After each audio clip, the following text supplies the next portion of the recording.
Salut Jonathan, Salut Julien. bonjour à tous, bienvenue sur ce nouveau webinaire organisé par Modo. Il est 10h pile, on va pouvoir démarrer tranquillement. J'essaie de bien me centrer par rapport à la caméra. Jonathan, je suis ravi de t'accueillir du coup pour ce nouveau webinaire. Ça fait longtemps qu'on n'a pas échangé, je pense qu'on s'en fait un par an depuis 5 ans. Il y a 5 ans, j'ai fait un petit post, c'était dans un coffee shop en réel à Nantes, et maintenant on a pris après le pli de le faire régulièrement en live. Écoute, je suis ravi de te recevoir. C'est vraiment trop cool de te recevoir, surtout sur ce sujet. On a beaucoup d'inscrits, donc c'est top, et on sait que c'est un sujet qui va intéresser beaucoup de monde. Rapidement, je vais me présenter.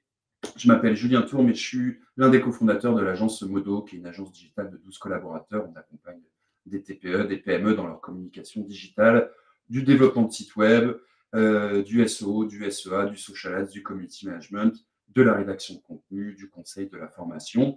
Et puis, on a lancé ce format qui est un webinaire mensuel où souvent, ça peut être des sujets qu'on traite en interne. Et puis, on aime bien aussi parfois interviewer des partenaires, des gens avec qui on bosse, on apprécie leurs solutions. Et c'est pour ça que je suis ravi de te recevoir, Jonathan. En plus de la personne, c'est aussi la solution Swello qui est top, qu'on recommande à nos clients. Donc, je suis ravi de t'avoir. Je te laisse peut-être un peu te présenter rapidement.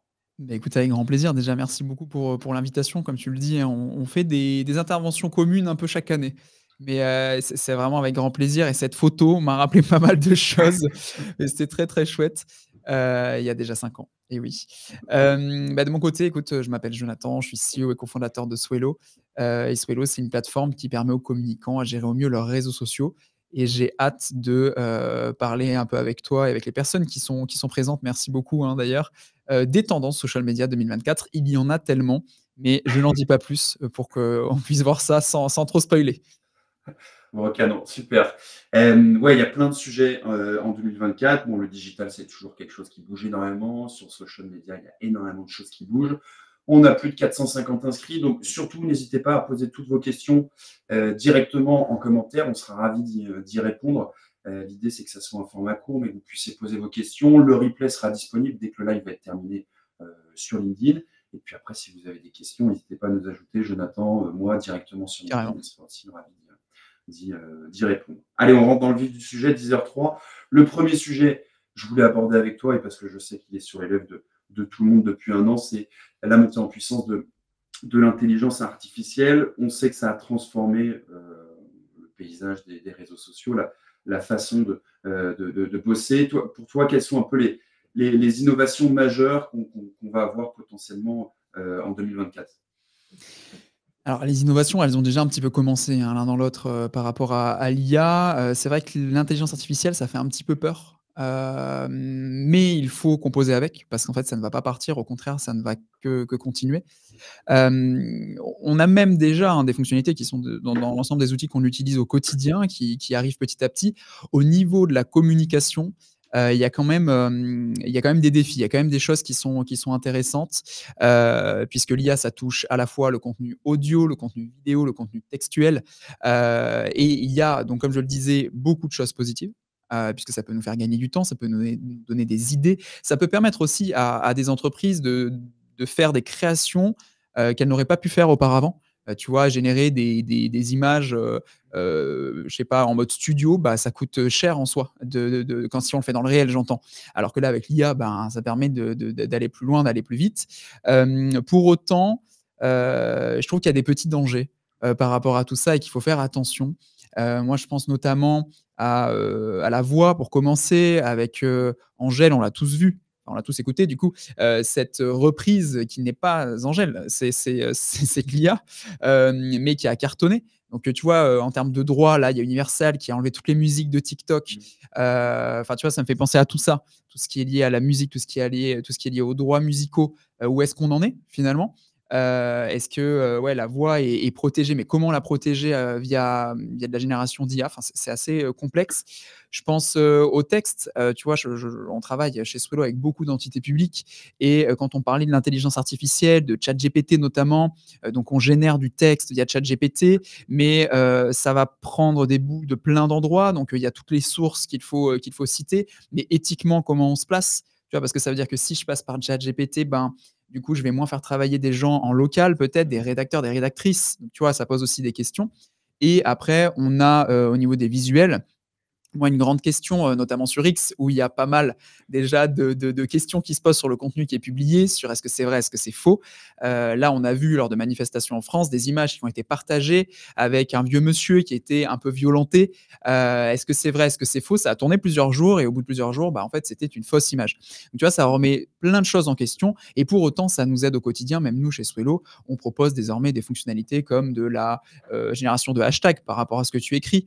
On a Canva qui propose aussi des fonctionnalités sympas. On a PlayPlay qui propose des fonctionnalités sympas au niveau de la vidéo. Tu vois, dans notre quotidien, on a tous nos outils qui commencent à intégrer l'IA. Et je pense que 2024 va aussi nous permettre d'y voir un peu plus clair sur tous ces sujets-là. Mais ça va aller très vite et tout avance très vite, notamment au Ouais. niveau de l'IA. Et c'est ça qui est intéressant.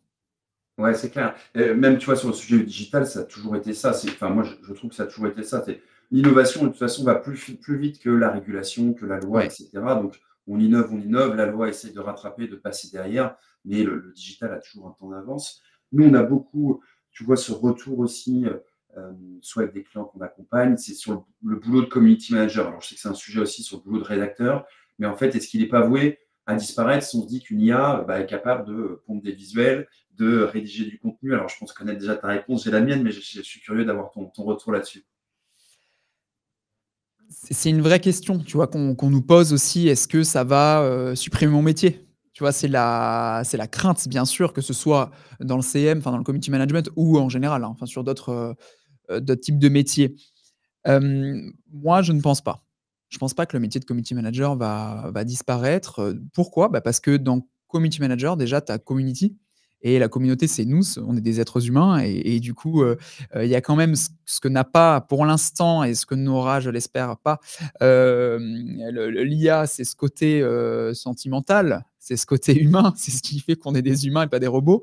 C'est ce qu'on ressent et cetera et je pense que ça va faire évoluer le métier, notamment dans l'apprentissage de, bien utiliser les outils d'IA pour créer du contenu et cetera. Ça va nous faire gagner du temps.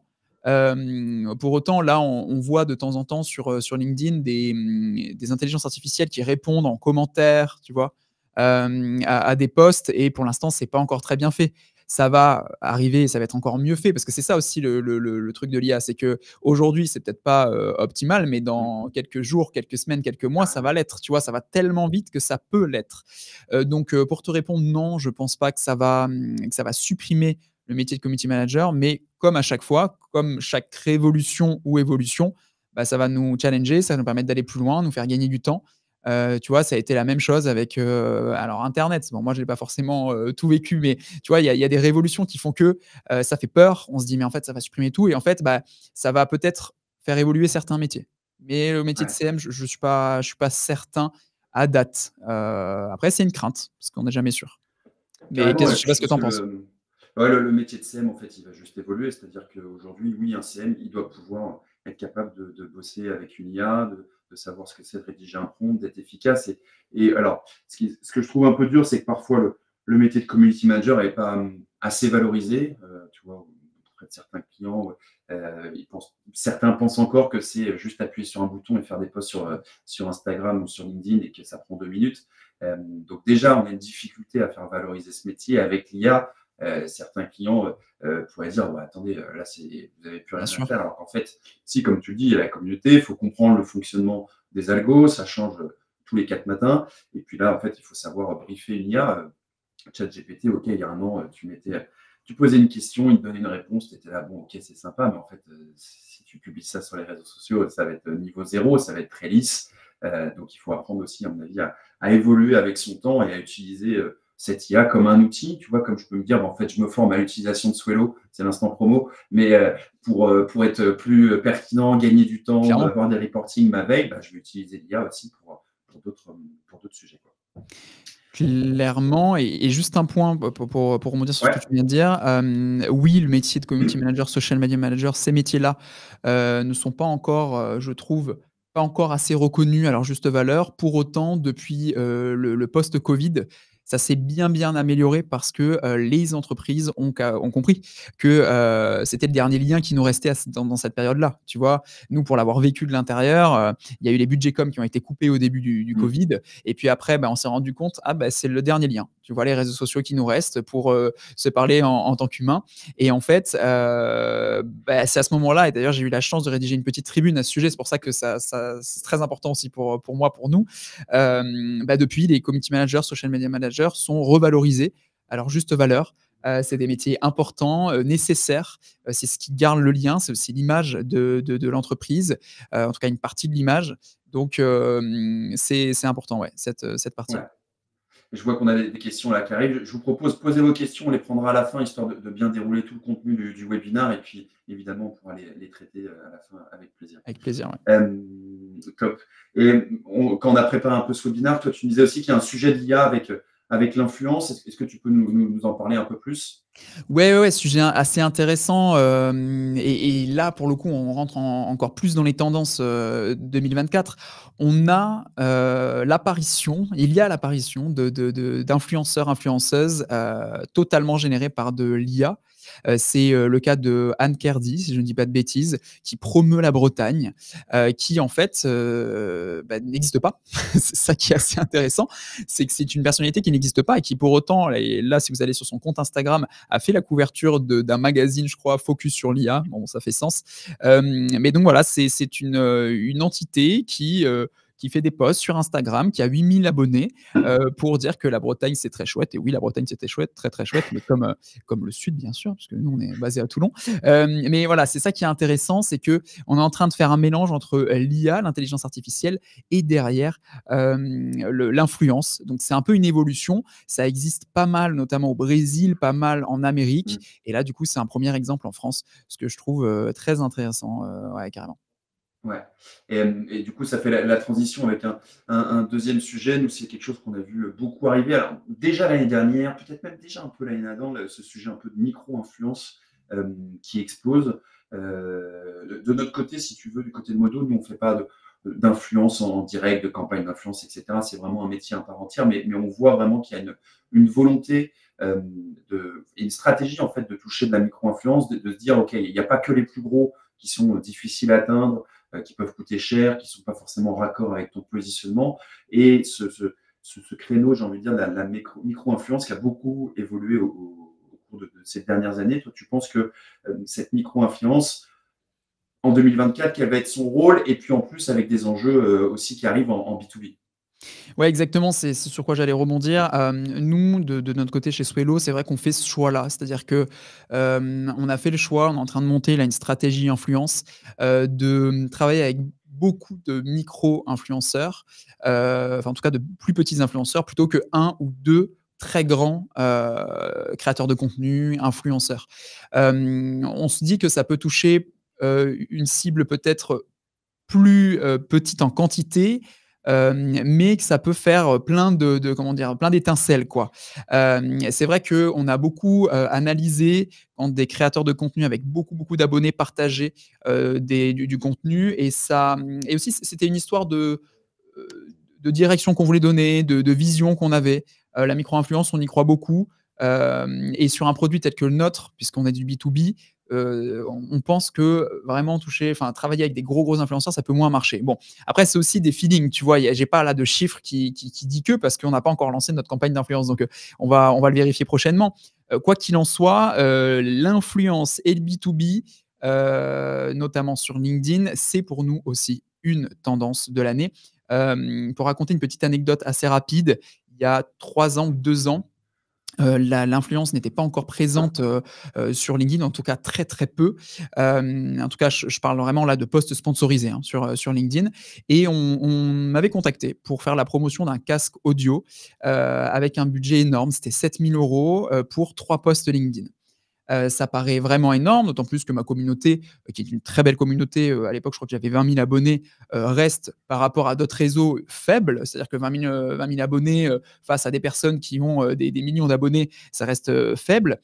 Pour autant, le montant était quand même énorme. Alors j'ai refusé parce que c'était pas, la direction que je voulais prendre et puis, Mmh. créer une communauté pendant des années, ça prend du temps, gagner la confiance, ça prend du temps et là, moi, j'étais en mode, bah, si je publie du contenu pour dire: «Bah, ce casque audio est bien» et que je suis rémunéré derrière, ben, je sais pas, ça me mettait pas à l'aise, quoi. Ça me mettait pas à l'aise. Pour autant, c'est aussi parce que c'était le début de l'influence et c'est aussi pour ça, je parle sur LinkedIn, c'est aussi pour ça que le budget était énorme. Alors Mmh. qu'aujourd'hui, bah, c'est rentré, j'ai l'impression, un peu plus dans la norme, d'avoir des posts sponsorisés sur LinkedIn. On le voit, c'est très clair, hein. D'ailleurs, on parlera tout à l'heure de la loi, mais Ouais. c'est de respecter la loi, hein, que d'indiquer que ce post est ou non, sponsorisé, enfin surtout est sponsorisé.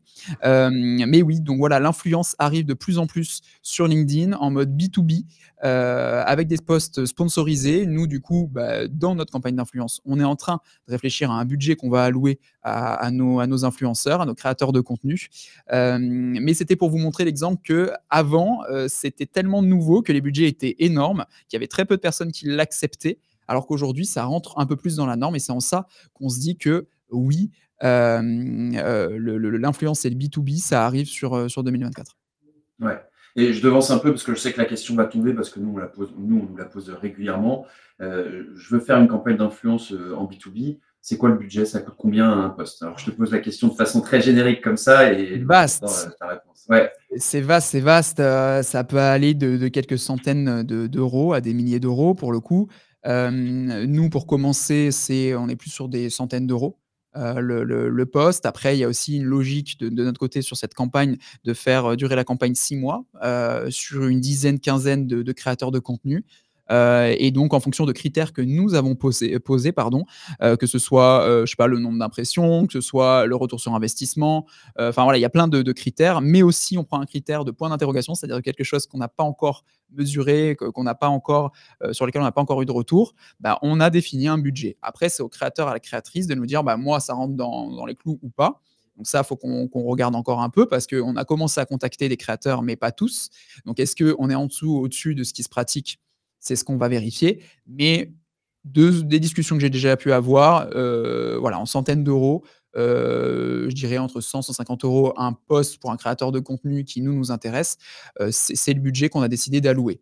Mais à Mmh. prendre avec des pincettes. Rendez-vous l'année prochaine pour le prochain, webinar tendance pour qu'on puisse vous dire avec un peu de recul si ça a fonctionné ou pas, si les budgets qu'on a proposés étaient cohérents ou pas. En tout cas, on est en train de travailler et là, on vient de finir notre contrat avec notre service juridique parce qu'on cadre bien tout ça, les budgets qu'on voulait allouer, le budget global et on est en train de sélectionner nos créateurs de contenu. OK, top. Ouais, nous, on a des clients qui se sont lancés un peu là-dedans, la fin d'année, sur de l'influence en B2B. Nous, comme je le disais, c'est pas notre cœur de métier. On met toujours quelques warnings. Attention, ne regardez pas que la taille de la communauté parce que ça veut tout et rien dire. Donc, on regarde bien sûr, la taille, mais surtout, le taux d'engagement, le taux d'interaction et sûr d'être bien aussi, raccord par rapport aux valeurs, par rapport à la ligne édito que peut avoir un Exactement. influenceur. Ça, c'est primordial. Voilà, ça peut être, bah, facile, c'est un bien grand mot, mais je peux avoir 30 000 abonnés sur LinkedIn, pas du tout qualifiés, qui ne réagissent pas à mes contenus, et du coup, bah, c'est plus du tout pertinent de payer même que quelques centaines d'euros pour un poste ou pour plusieurs postes. Donc, il y a une vigilance à avoir là-dessus. Puis, comme tu l'as dit, on en reparlera un peu tout à l'heure au niveau législatif aussi.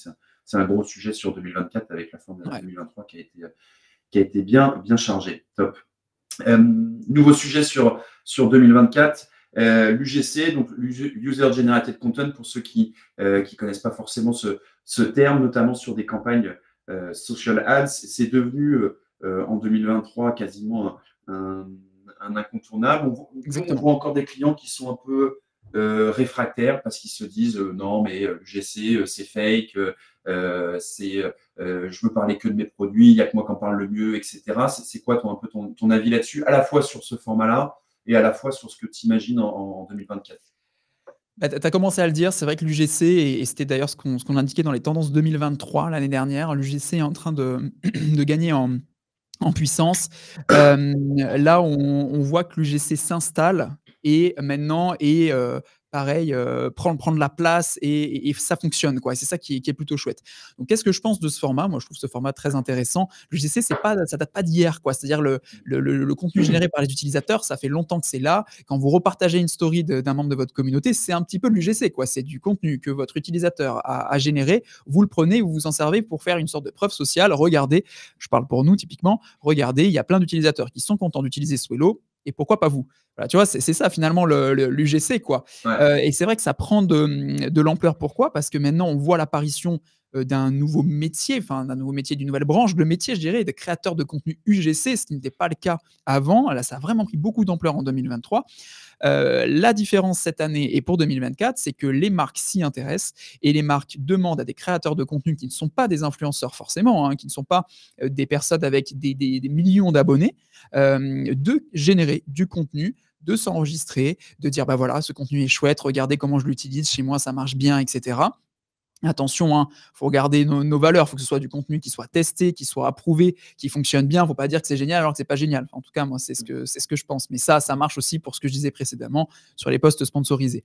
Mais en tout cas, voilà, les marques font des commandes à des créateurs UGC, leur envoient des produits, leur donnent un brief. Ces créateurs vont créer du contenu et ensuite, et c'est pour ça que ça fonctionne, elles utilisent ce contenu pour des ads. Et pourquoi ça marche? Parce qu'on se reconnaît dans ces pubs. C'est pas artificiel, c'est pas quelque chose qui est trop loin de notre réalité, c'est quelque chose de concret, quelque chose que notre voisin, notre voisine peut aussi utiliser et utiliserait de la même façon. Et c'est pour ça, à mes yeux, que ça fonctionne, parce que dans notre feed, on voit du contenu qui est commun, qui nous parle, dans lequel on se reconnaît.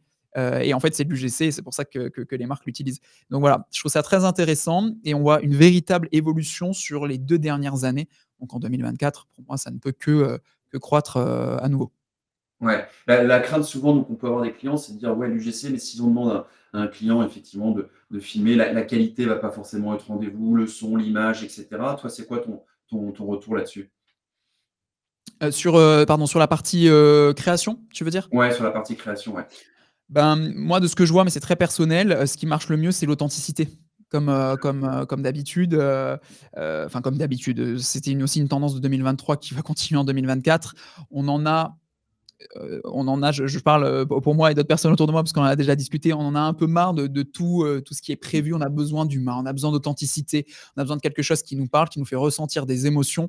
Et c'est vrai que c'est aussi ce qu'apporte l'UGC. Tu vois, donc ça reste quali, bien sûr, mais qu'on ne soit pas forcément dans un studio. Tu vois, là, il y a quand Ouais. même un curseur à poser, quoi. Carrément, et moi je te rejoins entièrement. En fait, parfois, le contenu GC, il est bien aussi quand il y a cette petite part d'imperfection, tu vois, ce petit côté Cette part vraiment d'imperfection, clairement. authentique où on se dit, OK, c'est réel, il y a vraiment quelqu'un qui s'est filmé chez lui, OK, la lumière, OK, le son est OK, Ouais, on ouais, sent qu'il y a eu les bonnes directives pour que ça soit un minimum quali, mais il y a le petit truc où tu te dis, OK, ça aurait pu être moi dans mon salon en train de me filmer parce exactement. que je kiffe un produit et que je suis vraiment raccord avec la marque et que je suis OK euh, pour faire un contenu. Tu as des exemples toi, de marques, de campagnes qui t'ont marqué un peu sur du GC? Alors, il y en a plein, alors qui m'ont marqué, non, mais vous pourrez en trouver très facilement en pub YouTube, typiquement. Ouais, Déjà l'année dernière, ça commençait, où du contenu était repris. Là, maintenant, on en retrouve en ads, sur Insta. Moi, sur les stories, j'en vois beaucoup. ouais, J'ai pas forcément d'exemple là concret. Vous pouvez en trouver notamment bah, sur notre fichier des tendances aussi, mais ça se voit partout. Mais enfin, et à la fois ça se voit partout et c'est comment dire, c'est mélangé à du vrai contenu. Donc tu vois, c'est aussi ça le but de l'UGC, c'est que ça se fonde un peu dans le décor. Et d'ailleurs, juste une petite remarque rapide. Nous, on nous demande beaucoup, mais pourquoi vous ne faites pas d'ads, donc de contenu payant? ouais. Parce qu'en fait, ça ne fonctionne pas sur notre cible, c'est-à-dire les community managers, les chargés de com, les social media managers, les créateurs de contenu, parce qu'ils sont au quotidien sur les réseaux sociaux. Et bien peut-être qu'avec l'UGC, ça marcherait mieux. Il faudrait peut-être qu'on essaie, tu vois, sur cette partie-là, parce que c'est vrai que de l'ADS classique, ça ne touche pas notre cible. Ouais. Donc voilà, c'est encore ce truc de ça se fond dans le feed, dans le réel. Ça peut être intéressant, ouais. Je réfléchis. Ouais. En même temps. Et puis, je pense, alors, moi, j'avais deux, trois marques que j'avais en tête. Il y avait Teddy Bear, les matelas, ils avaient fait des trucs très bien en UGC de témoignages. Et il y avait une marque qui me fait beaucoup marrer qui s'appelle Boku, qui sont Oui, des toilettes, enfin, que tu installes chez toi, des toilettes à la japonaise, ou je ne sais plus exactement, mais eux, c'est pareil, ils ont vraiment joué le jeu là-dessus. Il y a ce côté authentique avec une pointe d'humour à chaque fois, euh, qui, je trouve, fonctionne très bien entre du contenu de la marque, du contenu UGC. Et ce qu'il faut aussi comprendre, je pense, c'est que on oublie trop souvent que pour des ads, comme pour n'importe quelle publication un peu plus native, le contenu, c'est le nerf de la guerre. Aujourd'hui, les algos sur les ads, ils changent énormément. Sur Meta, les centres d'intérêt disparaissent de plus en plus. Meta te dit, en fait, laisse-nous faire le job, on va te trouver les bonnes personnes. Mais par contre, ce qui est super important, c'est ton contenu. Donc, il faut absolument que ton contenu, par rapport à l'audience que tu veux toucher, il soit vraiment raccord.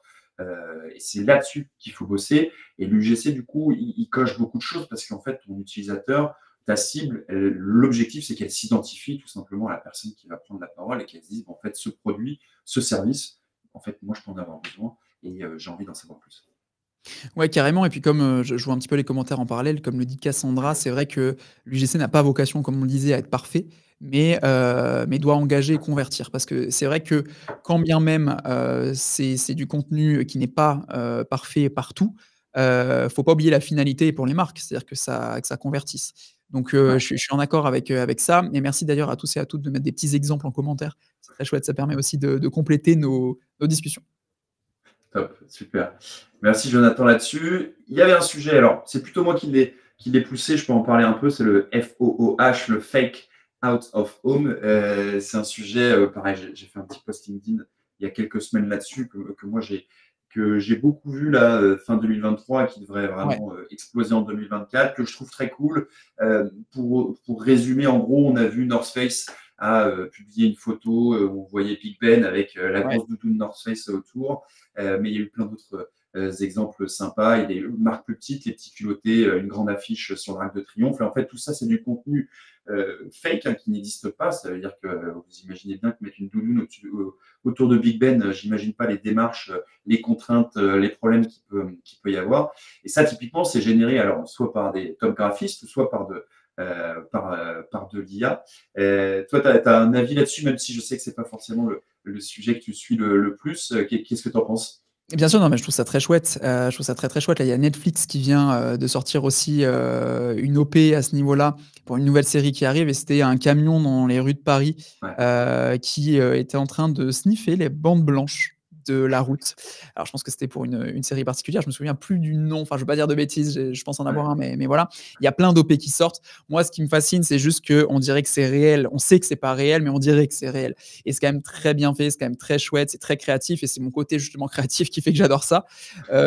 C'est une vraie tendance, qui arrive, enfin qui était déjà là fin 2023 comme tu l'as dit et qui va continuer. Et ça marche bien, ça marche toujours parce que mine de rien, ben, pour nous qui sommes dans le milieu, on se dit c'est bien sûr que c'est pas vrai, tu vois, mais des fois ça peut vraiment marcher, tu vois, et tu peux te dire là la campagne dont tu parles avec la doudoune The North Face qui est autour de Big Ben. J'étais la semaine dernière à un endroit où on parlait aussi des tendances et on parlait de ça et quelqu'un a dit ah bon mais c'est pas vrai. Et tu sais, tu te dis bah enfin tu vois c'est oui, enfin tu vois mais c'est fou parce que ça marche quoi. Ça marche Ouais. et tu peux t'as le doute. Tu sais, t'es là en mode est-ce que c'est vrai pas vrai. Donc oui, c'est une tendance à voir comment ça va être utilisé, mais là on est clairement dans de la comment dire de la création quoi. C'est de la créativité et c'est ça qui est chouette, mais c'est très bien fait. Ouais. Vraiment, moi Et c'est de toute façon, il faut que ça soit bien fait, il faut qu'il y ait vraiment un effet waouh ouais. pour que ça marche. Je pense qu'il ne faut pas non plus en abuser. Si tu commences à sortir chaque semaine, tu vois un truc exceptionnel, ça ne marche plus. Il faut qu'il y ait l'effet un peu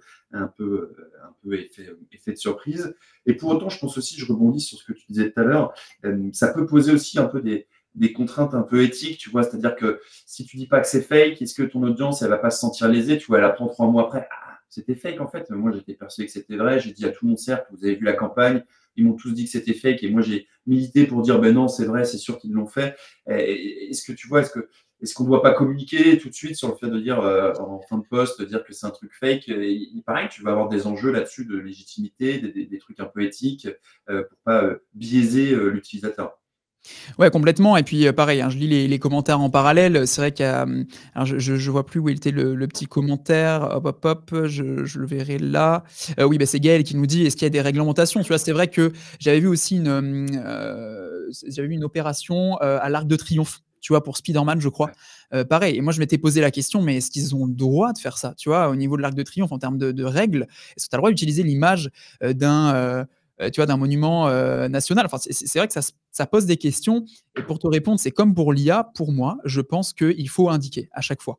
Que tu Ouais, vois, c'est de l'IA. C'est ce qu'avait fait ouais. Undies, typiquement. C'est ce qu'avait fait des journaux aussi qui avaient fait des covers avec de l'IA. Je pense qu'il faut de la transparence, quel que soit le sujet, et il faut bien indiquer que c'est fake, quoi. Et pareil, un commentaire de Morgane qui est aussi très intéressant, où les tendances actuelles sont un peu contradictoires, c'est vrai, entre Mmh. l'IA, le FOOH, et le côté authenticité naturelle, etc. C'est vrai que c'est très intéressant, et pour autant, c'est ce qu'on est en train de vivre. Donc, c'est vrai que c'est important de se poser la question, d'identifier ces tendances et de se poser cette question-là et de dire, voilà, il y a ça d'un côté, il y a autre chose de l'autre. Enfin, voilà, c'est intéressant. Ouais, carrément. Et puis tu as ce côté, le mix entre les deux, entre authenticité et FOH. Typiquement, c'est de, en fait, on a besoin d'authenticité, mais on a le droit aussi de rêver parfois et de se dire, bon, OK, le Ouais, truc est dément. Et tu vois, moi, j'avais ce côté un peu fake. J'avais lancé il y a, c'était quoi, il y a 5 ans, une petite marque de fringues avec des potes qui s'appelait Loubard, qu'on a gardé 2 ans et demi. Et on avait fait un truc un peu fake, comme si Kylian Mbappé, tu vois, nous recommandait. Alors, c'est un peu limite, parce qu'évidemment, tu sur commences à ça, prendre oui, c'est son le, image. le nom du son image et compagnie. Mais typiquement, on avait fait un post là-dessus où on avait l'impression qu'il portait un de nos t-shirts, ce qui n'était pas du tout vrai. Et je sais que ça a biaisé certains de nos amis qui se sont dit, ah, mais on pensait vraiment, comme le montage était bien fait par une pote graphiste, etc., on était persuadés que vous aviez réussi à choper Kylian Mbappé. Donc parfois, toi, tu te dis, bah, c'est évident que c'est faux, mais pour d'autres, en fait, bah, pas forcément, parce qu'ils ne baignent pas forcément dans cet univers, tu vois, du social media, ils n'ont pas l'habitude de voir plein de campagnes dans tous les sens, et donc c'est facile de biaiser, entre guillemets, un influenceur, et puis pas un influenceur, une audience, et puis Ouais. toute la techno, l'IA, etc., c'est de plus en plus simple aujourd'hui d'y arriver. Après, tout est question de loi déjà, encore une fois, on va en parler, de Ouais, valeur, de direction, de ligne édito. Je trouve d'ailleurs, merci à tous hein, vraiment pour les commentaires, parce que je trouve qu'il y a des échanges très, très intéressants. Donc voilà, ouais, c'est un petit dilemme, comme dit Marine. Ça dépend de la cible, ça dépend des moyens aussi, ça dépend de là où on veut aller. Enfin, il y a plein de discussions par rapport à ça. En tout cas, tout ça existe, tout ça évolue, et c'est important de le suivre. ouais, carrément. Et puis, bah, tu le disais, ça va être un peu le dernier volet de notre webinaire, le dernier sujet, mais c'est le respect des lois européennes, françaises, pour l'influence. On peut en parler même de façon un peu plus générale, il y a d'autres sujets qu'on a évoqués. Ouais, c'est quelque chose qui a énormément bougé pour protéger un peu les consommateurs. Ouais. Booba en a fait beaucoup, parfois peut-être trop. Bref, toi, c'est quoi ton regard là-dessus par rapport aux nouvelles réglementations? Tes conseils, ce que tu vois un peu de ton côté? Bah, tout simplement, quel plaisir! Quel plaisir d'être protégé par rapport à ça, d'être obligé d'indiquer que c'est, rémunéré, que c'est une collaboration même non rémunérée.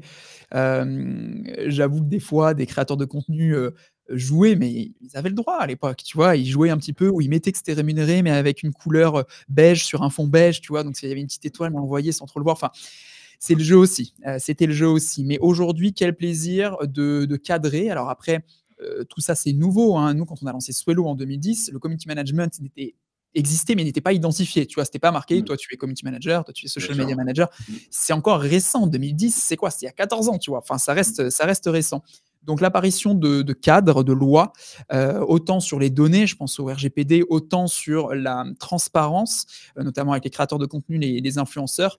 Pour moi, c'est super cool, super chouette, mais c'est surtout nécessaire. Tu vois, ouais. cette transparence, encore une fois, c'est extrêmement nécessaire. Ouais, c'est être honnête envers les gens qui nous font confiance, tu vois, au quotidien quand on est créateur de contenu. Donc, moi, je trouve ça super. Ouais, moi je suis 100% d'accord avec ça. C'est un peu ce qu'on disait aussi tout à l'heure, c'est que la loi met toujours plus de temps à arriver parce que le digital va trop vite, il y a des choses qui se C'est passent et le temps complexe, que la tu vois. loi arrive, c'est super complexe. Aujourd'hui, voilà, c'est beaucoup plus encadré et tant mieux parce qu'il y a évidemment beaucoup trop de dérives. On sait aussi, on mesure l'impact aujourd'hui de l'influence sur des personnes qui peuvent être plus sensibles, des plus jeunes, des profils qui n'ont pas forcément ce filtre, cette barrière et qui vont prendre tout au premier degré. Donc, c'est super important qu'il y ait des lois qui tombent. Ouais. Bien sûr, il faut laisser de la liberté aux influenceurs, mais c'est juste de communiquer avec le plus de transparence possible. C'est OK de gagner sa vie en étant influenceur, mais il faut juste dire que là-dessus, j'ai été rémunéré. J'ai le droit de kiffer le produit, j'ai le droit de kiffer le service, mais il faut que je dise que tout simplement, j'ai été payé là-dessus. OK, Complètement. super. Et ben écoute, top. On arrive à la fin de notre webinaire. On est parfait dans le timing pour pouvoir prendre quelques questions. Et j'ai zappé ce petit sujet au début. C'est quoi les actus de Swello en ce moment? Est-ce que tu as un truc un peu à partager et qui arrive? Bien sûr, deux grosses actus. Il y a une nouvelle fonctionnalité, enfin je dirais même un nouveau réseau social qui va arriver sur Swello, c'est TikTok. OK. Puisque voilà, on a X, Twitter, Facebook, LinkedIn, Instagram et donc TikTok qui arrive là dans les prochaines semaines. Et la deuxième grosse actu, c'est les Swello Days. C'est l'événement dédié aux social media, la deuxième édition des Swello Days qui arrive. Première édition qui était à l'Opéra de Toulon avec 350 communicants, avec TikTok, Meta, Universal Pictures, Combini. Et cette année, on attend plus de 500 communicants avec une ouverture de la billetterie dans quelques jours, on va dire dizaines de jours, fin février. Avec encore une fois des belles têtes d'affiche et surtout une soirée. On est dans le sud, ce sera le 31 mai, une soirée sous le soleil avec les cigales. Et on espère avec un bout de mer pas très loin. Donc voilà, il y a à la fois TikTok qui arrive sur Swello, à la fois les Swello Days. Il y a encore plein d'actu, mais je fais ce focus déjà sur ces deux nouveautés. Top. Et tiens, j'y pense là, comme ça, parce que tu dis que TikTok arrive sur Swello. On a Thread qui s'est lancé, concurrent Ouais. Twitter, lancé par Facebook. Tu as un avis là-dessus, sur cette nouvelle Bien plateforme? sûr, bien sûr, bien sûr. On m'a posé la question dernièrement de est-ce qu'il faut partir de X ou pas pour aller sur d'autres réseaux. Alors, le gros point fort par rapport à du Blue Sky ou du Mastodonte, c'est que là, c'est poussé par Instagram, quoi. C'est que Thread est poussé par Instagram. Vous l'avez peut-être Ouais, tu reçu, les vois, les enfin, moi, posts je l'ai qui arrivent reçu. dans ton fil d'actu, Ouais, ouais, ouais. sur Insta.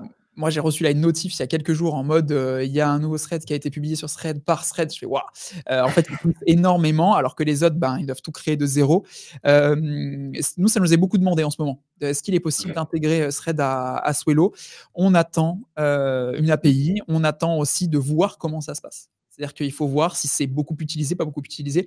On a, on a un exemple avec, Clubhouse, tu vois? Clubhouse qui était Ouais, arrivé pendant carrément. alors, pas le confinement, mais le couvre-feu qui était vraiment en croissance et du jour au lendemain, on s'est retrouvés, on s'est revus et plus de Clubhouse en France. Ça marche encore très bien, dans d'autres pays. Donc, Ouais. je dirais plutôt Tu avais même affaire à créé suivre. une rubrique hebdo sur, Clubhouse Ouais, ça en marchait bien. Clubhouse C'était tous les la vendredis? Ouais. la Friday News qu'on fait sur notre blog et sur nos réseaux sociaux, qui est les dernières actus social media de la semaine et c'est tous les vendredis, on fait ça depuis 300 semaines et ça marchait plutôt bien, ouais, en room audio. Chaque semaine, c'était un petit condensé de, 15 minutes, je crois, ou 10 minutes et ça marchait bien. C'était le bon temps, c'était le bon temps. Mais, vaste sujet, comme dit Paul, ce sujet de X, Blue Sky, Thread.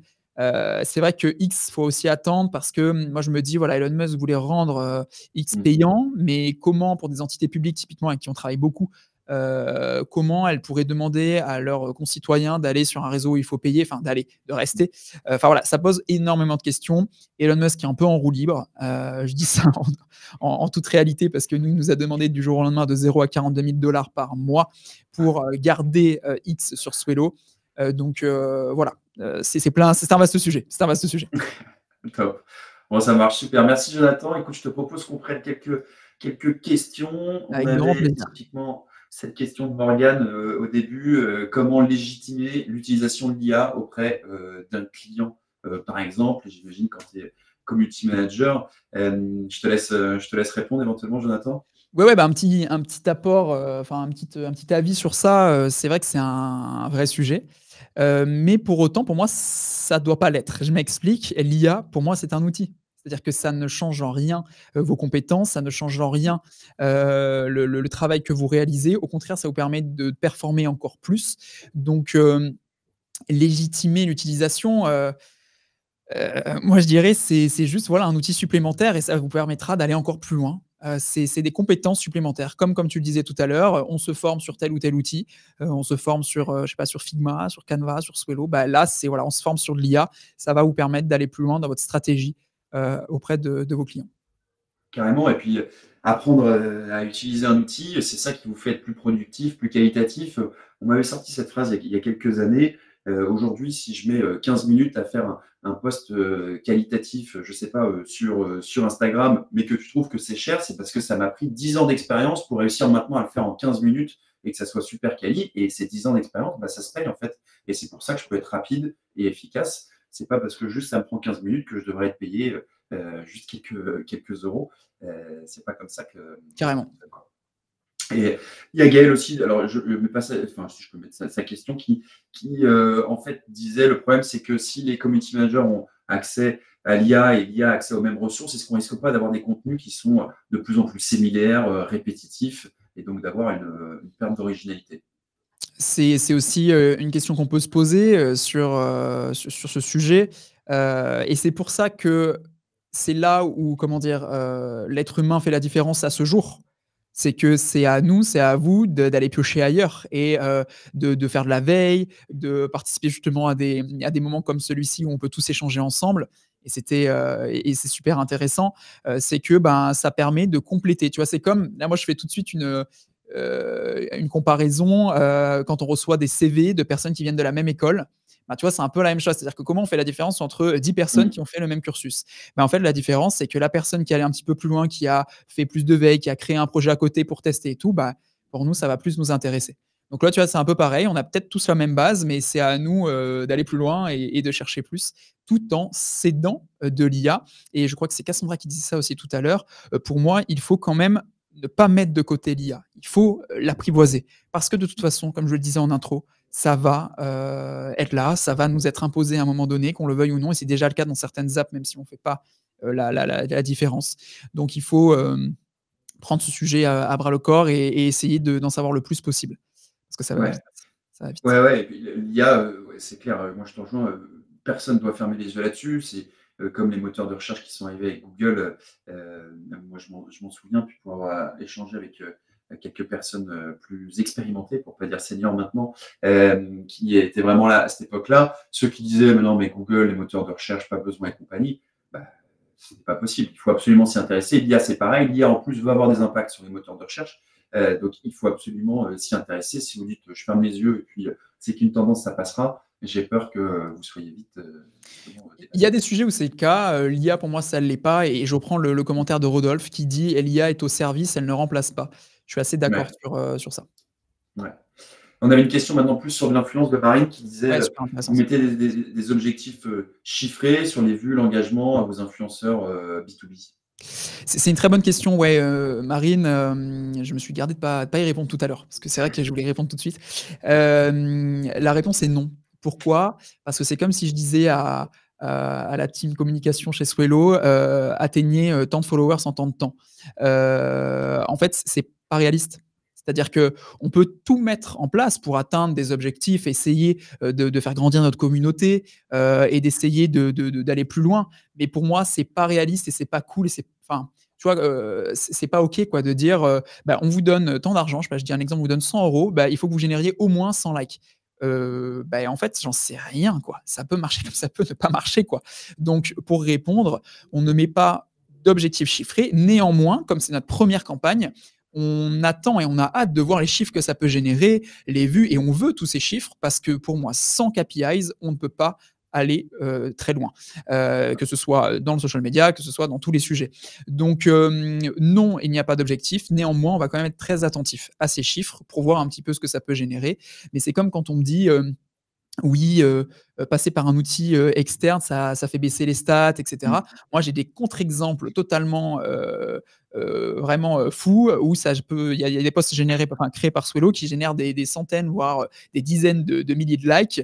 Et en fait, est-ce que c'est pas juste le contenu qui fait la différence? Voilà. Et d'ailleurs, pour se terminer sur ce sujet-là, Meta, qui était sur la scène des Swello Days l'année dernière, disait à l'audience que non, ça n'a aucun impact. C'est-à-dire, on est Mmh. partenaire de ces réseaux, donc non, ça n'a pas d'impact sur le contenu que vous allez programmer et publier. C'est vraiment le contenu en lui-même qui fait la différence. Le contenu Ouais. textuel, le média que vous allez associer. Donc voilà. Mais sujet très intéressant sur l'influence. Je vous tiens au courant de ce qui va se passer. De ce qui va se passer. On a hâte de voir les résultats. Canon.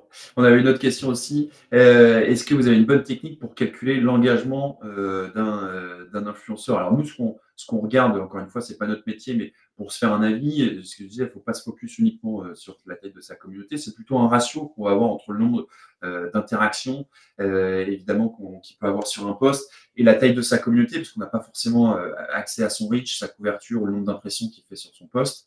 Donc ça peut être un premier indicateur. Est-ce que toi, tu as d'autres méthodes éventuellement pour te faire un avis? Ouais, alors on a plusieurs méthodes. Il y a une méthode un peu au doigt levé, c'est-à-dire qu'on va regarder un peu les posts, on va regarder effectivement le nombre d'abonnés, combien il y a de réactions en fonction, donc faire une sorte de ratio. Et on a également, comme on demande avant de travailler avec un créateur de contenu, on demande quand même les chiffres, certains chiffres des précédents posts.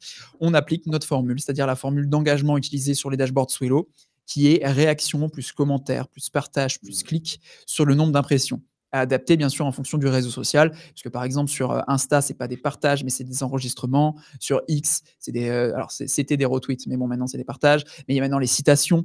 Enfin, voilà, donc on adapte, mais donc c'est réaction plus commentaire plus partage plus clic sur le nombre d'impressions. Ça demande bien sûr au créateur de nous donner l'ensemble de ces chiffres, mais aujourd'hui, c'est ce qu'on essaie de regarder, de mettre en place. Encore une fois, mais ça c'est pareil dans l'entrepreneuriat en général, on teste, on teste, on teste. C'est un premier test, cette partie influence chez nous.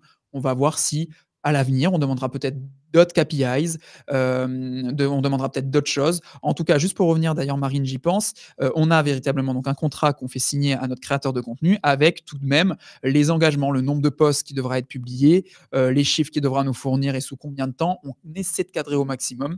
Comme on est encore dans une période de test, on ne peut pas avoir tous les éléments en notre possession. Ouais. Et puis, comme tu disais tout à l'heure, la force du digital, c'est qu'on peut mesurer beaucoup de choses. Donc, de toute Ouais, façon, l'idée, c'est d'avoir des KPI, de mesurer. Plus tu commences à faire des campagnes, plus tu commences à avoir un historique de l'expérience. Et après, tu c'est peux ça. estimer, mais tu peux jamais être sûr à 100% que cette campagne, comme tu disais, va faire 100 likes. Ça dépend tellement de facteurs entre le contenu, entre l'audience, entre l'actualité autre qui peut se passer, et que c'est impossible à prédire. Euh, Ouais, Vas-y, juste vas-y. pour rebondir très rapidement, parce que je vois vos commentaires aussi. Oui, Paul, pour moi, tu dis voilà, est-ce que la clé aujourd'hui sur les réseaux sociaux, ce n'est pas la qualité, la pertinence du contenu, qui est IA ou pas IA? Moi, je suis entièrement d'accord, mais depuis toujours d'ailleurs, pour moi, c'est la qualité qui fait qu'un post fonctionne ou pas, et voire même des fois, des posts qualitatifs ne fonctionnent pas. Mais je trouve Hmm. que c'est pas si grave que ça. Je vous donne un exemple rapidement. Les tendances social media, là, qu'on vient de sortir, les tendances 2024. On a passé beaucoup de temps avec Cassandra sur ce fichier, avec Maureen également, sur cette infographie. Et elle a fait des moins bons résultats que l'année dernière sur notamment mon profil LinkedIn. Alors, moins bon, ça se jauge. Je crois que j'avais eu 15 000 ou 20 000 impressions. Et là, je crois qu'on est à 10 000 ou un truc du style. Enfin, c'est à peine, enfin, c'est 2 fois moins, mais c'est pas tant que ça. C'est déjà très bien. Pour autant, cette année, j'ai eu, je crois, 3 propositions d'intervention, pour certaines rémunérées. Donc en fait, pour nous, ça a quand même fonctionné parce que ça a Hmm. touché les bonnes personnes au bon moment. Ça nous amène aussi, et ça nous propose en tant qu'experts sur le sujet. Là, c'est vraiment de la stratégie derrière. Mais on a passé du temps sur du contenu qualitatif avec, on espère, beaucoup de pertinence. En tout cas, on y a mis tout notre cœur. Et on voit qu'aujourd'hui, ça nous permet aussi de le recycler puisqu'on fait ce webinaire ensemble. On en a fait un article, on en a fait une infographie, un podcast, etc. Donc ça nous permet vraiment d'utiliser ce contenu. Donc ouais, je te rejoins, Paul, sur ce point-là. On avait une question de Rose aussi sur l'UGC. Est-ce qu'on peut l'utiliser dans tous les domaines, selon toi? L'UGC? Ouais. Oui. J'ai pas, là, Ouais. je réfléchis, mais j'ai pas de contre-indication. Après, il y a peut-être comme nous des domaines où certains formats fonctionnent mieux que d'autres. Nous, je disais les ads plus classiques, ça ne marche pas, donc on a essayé. Au final, on a arrêté. On préfère mettre notre budget sur des articles sponsors où là, ça marche très très bien. Mais oui, je dirais. Ouais, ouais, effectivement, je vois pas non plus. Alors, c'est pas une obligation l'UGC non plus, hein, et il y a certains, il faut avoir la matière, le contenu, la ligne édito, tout qui va avec. Bien sûr. Mais on a envie de se dire, une entreprise qui vend des boulons pourrait faire de l'UGC. Il faut juste trouver l'angle, etc., qui peut être pertinent, accroché. C'est pareil, une stratégie avec de l'UGC, c'est pas juste de faire un post UGC, il faut vraiment qu'il y ait une stratégie tout autour Faut qu'il y ait une pour que ce stratégie. soit pertinent. Mm. Clairement, dans toute façon, tout ce qu'on met en place, il faut une stratégie. Même si, comme on le disait tout à l'heure, pour la partie réseaux sociaux, moi, j'ai pas d'attente particulière sur la quantité de followers à atteindre sous tel timing. Il faut quand même mettre une stratégie pour aller plus loin. Le but, c'est pas non plus Ouais. de reculer ou de stagner. Il faut quand même croître. Mais ouais, la stratégie, ça reste le mot-clé et tester, tester, tester. Ouais. On a pas mal de questions aussi sur le FOH. Alors, je sais pas, est-ce qu'on peut dire fou pour FOH? Je sais pas comment le Je prononcer, ne mais sais pas. est-ce est-ce qu'il y a des réglementations pour l'utilisation, par exemple, sur des lieux publics ou monuments? Alors là, c'est pareil, c'est sûr qu'il va y en avoir. Si tu fais des campagnes, il y a peut-être. C'est toi qui me disais ça, je crois, Jonathan, sur le fait que quand tu as la Sur tour la Eiffel qui Tour Eiffel. scintille, Ouais. tu peux pas l'utiliser comme tu veux. Donc, pareil, moi je suis pas du tout expert juridique, donc c'est sûr que sur certains sujets qui peuvent être un peu touchy, faites attention euh, aux images que vous utilisez. Et pareil, je parlais de mon exemple avec Mbappé quand j'avais ma petite marque de fringues. Bah, là-dessus, faites plus qu'attention parce que l'image de célébrité comme ça peut vite poser Ouais. problème. Ouais, voilà, j'ai pas grand-chose à rajouter sur ça. Je pense que ça va arriver, ça va évoluer. Faut faire attention, on est encore dans une zone un peu grise où, bah, on sait pas Mm. quoi. On sait pas. Quel budget pour faire ce type de campagne? Bah, ça dépend. Soit vous avez un super graphiste en interne, soit vous avez un super prompt pour une IA qui est capable de vous faire des trucs quali. Ça dépend ce que vous voulez. Soit c'est une agence qui va vous faire ça et ça peut tout de suite chiffrer. Là, je suis incapable de répondre. Impossible de donner même une fourchette. Ouais, je ne sais pas ce que tu en penses, toi, Jonathan, mais c'est Non, pareil, compliqué. ça dépend tellement de paramètres, que c'est très compliqué à dire. C'est vraiment compliqué à dire. Ouais. Je reballais aussi. Tac, tac, tac. Qui en a une question? Je la prends aussi. Léa qui dit en ce qui concerne les activités social media, quelles sont vos sources d'information? Vas-y, si t'en cites quelques-unes éventuellement, toi, Jonathan. Bien sûr, bon, je suis obligé de le dire, n'hésitez pas à aller sur le blog Swello. C'est vrai qu'on publie énormément de ressources, on publie, bah, notamment la Friday News ce qu'on disait tout à l'heure, les dernières Ouais, actus social media de la semaine, tous les vendredis matins, à retrouver sur nos réseaux sociaux et sur notre blog. Ça vous fait gagner un temps fou et ça marche bien, ça fait plus de 300 semaines qu'on le fait. Mais outre ça, nous on suit notamment, le site, blog, Social Media Today qui marche bien. On a aussi, ben, un podcast bien sûr, qui est le Super Daily. Alors pas nous, mais je veux dire, il y a aussi mm, ce podcast-là qui est intéressant. Voilà, il y a plein de petites sources, de petites ressources. On a le BDM bien sûr, notre partenaire sur le calendrier social media. Il y a plein de ressources sur internet et c'est vrai que nous, notre travail, ça a été de tout rassembler au même endroit parce qu'il y a tellement de ressources qu'on s'y perd assez facilement et ça va surtout tellement vite. Chaque semaine, on a des tonnes de contenu à partager et puis nos sources aussi, bah, nous, c'est les réseaux sociaux eux-mêmes. C'est-à-dire qu'on ouais, suit des c'est ça. newsletters de LinkedIn, pour savoir les dernières actus, de tel ou tel réseau social. C'est Ouais. toujours intéressant. Ouais, carrément. Et puis, moi, là, il y a quelqu'un que je suis pas mal, je crois que tu le suis aussi, Jonathan, c'est Matt Navarra, Yann Navarra, bien sûr. Ouais. tu l'avais interviewé, je crois. On l'a vite arrivé sur le blog Swello, vous Ouais, pouvez retrouver un peu alors ça date un peu parce que c'était en mode, tendance aussi, il y a quelques années. Mais, ouais, qui travaillait avant au gouvernement, en Angleterre et qui maintenant est expert social media, au niveau social media et qui maintenant est expert social media. ouais. Et en fait, ce qui est pas mal, c'est qu'il a une veille assez pointue, donc en Angleterre ou même parfois aux US. Et souvent, Bien les sûr. US ont un temps d'avance sur ce qui va arriver après en Europe. Euh, donc, voilà, si vous le suivez, vous pouvez avoir potentiellement des tendances qui vont arriver dans les prochains mois ou Complètement. prochaines années. Ok, super. Est-ce que tu vois d'autres questions? Tac, tac, tac, je suis en train de passer en revue. Je pense qu'on a traité pas Non, il y mal avait pas mal de questions. de. Merci beaucoup à tous Ouais, et à toutes, hein, vraiment pour ces échanges. C'est très, très chouette. C'était le but aussi du webinaire du jour, de pouvoir échanger ensemble. ouais, exactement, exactement. Je vois encore des commentaires. On va s'arrêter là, nous, aujourd'hui. Mais évidemment, si vous avez des questions, n'hésitez pas à ajouter Ouais, Jonathan, à aller vous abonner à la newsletter Swello. Typiquement, Swello, c'est effectivement un acteur donc on regarde beaucoup pour notre veille social media. N'hésitez pas à m'ajouter aussi sur LinkedIn si vous avez des questions. Comme je vous le dis, le replay va être disponible là dans quelques minutes, une fois que le live sera terminé. Et puis, si vous avez des questions, des idées, des sujets de webinaire, et ben c'est pareil, n'hésitez pas à me pousser un message ou à Jonathan, ça sera avec plaisir. Jonathan, c'était un plaisir de t'avoir encore une bah, fois.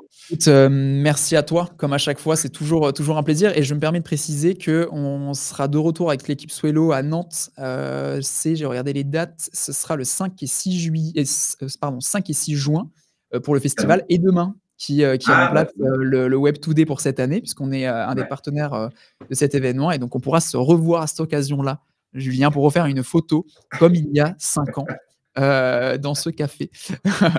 Mais, Bon, écoute, bah, merci beaucoup nickel. pour l'invitation. C'était vraiment très, très chouette, Bah, ce avec moment. plaisir en tout cas. Merci pour ton temps. Merci à tous les participants, à vos Ouais, questions. Et merci puis, beaucoup. au plaisir de vous voir sur un prochain webinaire ou d'échanger avec vous. À bientôt tout le monde. Bonne journée. À bientôt, salut.